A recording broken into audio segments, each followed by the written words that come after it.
Umakyat sa mahigit 7,000 ang mga pasaherong stranded sa iba't ibang pantalan sa bansa dahil pa rin sa bagyong Aghon. Bagamat may ilang barkong balik biyahe na, asahan ng delay. Sa iba pa dahil sa mga naunang kanselasyon.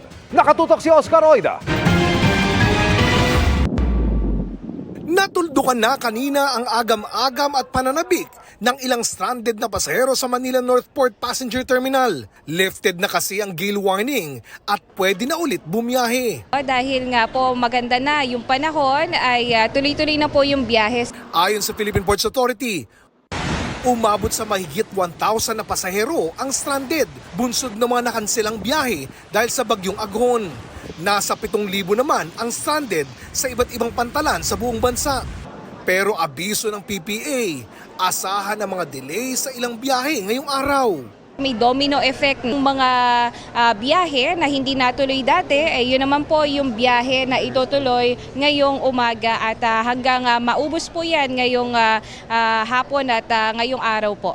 Si Aling Fatima, hindi na iwasang mangamba dahil umuwi pa siya galing sa Saudi Arabia para lang makadalo sa graduation ng anak sa Cebu sa Miyerkules.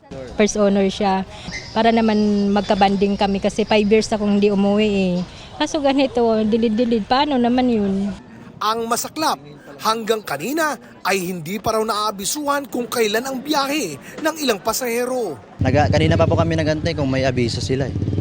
Kaso kung wala namang notice din kami sir kung di magantay talaga kasi malalayo pa kami. Paalala ng PPA sa mga shipping company, maging maagap sa pagpapadala ng kanilang advisory.